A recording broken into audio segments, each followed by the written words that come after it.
দক্ষিণ এশিয়ার ভূরাজনৈতিক সমীকরণ যখন নতুন করে উত্তাপ ছড়াচ্ছে, ঠিক তখনই বাংলাদেশের সীমান্ত ঘেঁষা অঞ্চলগুলোতে সামরিক তৎপরতা বাড়াচ্ছে ভারত। দ্বিতীয় বিশ্বযুদ্ধের সময়কার পরিত্যক্ত বিমান ঘাঁটি আবার সচল করার উদ্যোগ নিয়েছে নয়াদিল্লি। প্রতিরক্ষা বিশ্লেষকদের মতে এই পদক্ষেপ শুধু অভ্যন্তরীণ নিরাপত্তা নয়, বরং বাংলাদেশ কেন্দ্রিক আঞ্চলিক বাস্তবতাও এর পেছনে বড় ভূমিকা রাখছে।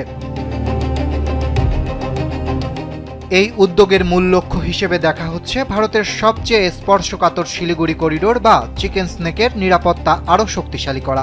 উত্তর পূর্ব ভারতের সঙ্গে মূল ভূখণ্ডের একমাত্র স্থল সংযোগ হওয়ায় এই সরু করিডোরটির উপর ভারতের কৌশলগত নির্ভরতা অত্যন্ত বেশি। তবে ভারত বলছে বাংলাদেশের সীমান্তবর্তী রাজ্যগুলোতে আঞ্চলিক যোগাযোগ বৃদ্ধি এবং কৌশলগত নিরাপত্তা নিশ্চিত করতে পরিত্যক্ত এয়ার স্ট্রিপ বা বিমান ঘাঁটি পুনরুজ্জীবিত করার পরিকল্পনা নিয়েছে দেশটির সরকার। স্যান্ডেলিনা সো রূপচর্চায় আভিজাত্য।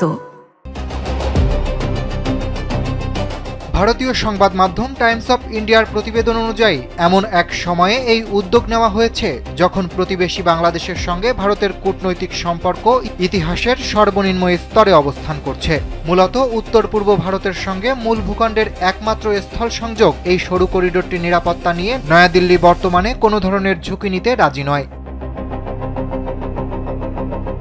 ভারতের এই তৎপরতার পেছনে বাংলাদেশের রংপুর বিভাগের লালমনিরহাট বিমান ঘাঁটি পুনর্নির্মাণের উদ্যোগকে একটি বড় কারণ হিসেবে দেখছেন প্রতিরক্ষা বিশ্লেষকরা। লালমনিরহাট বিমান ঘাঁটি ভারতের শিলিগুড়ি করিডোরের খুব কাছাকাছি অবস্থিত হওয়ায় ভারতের সামরিক মহলে উদ্বেগ তৈরি হয়েছে।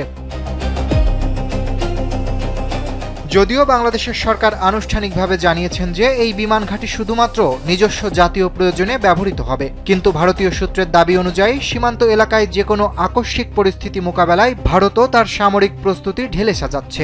এরই মধ্যে পশ্চিমবঙ্গ ও বিহারের সীমান্তবর্তী এলাকাগুলো লাচিত বরফুকন নামে 3টি নতুন সেনাঘাঁটি স্থাপন করা হয়েছে এবং এই 5টি এয়ার স্ট্রিপ সচল করার প্রক্রিয়া সেই সামরিক প্রস্তুতিরই একটি অংশ।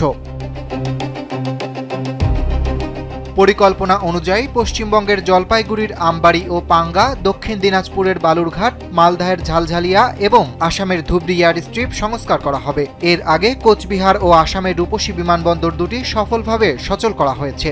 ভারতের একজন সরকারি কর্মকর্তা জানিয়েছেন, ভারত চায় এই রানওয়েগুলো যেন সর্বদা জরুরি অপারেশনাল কার্যক্রমের জন্য প্রস্তুত থাকে।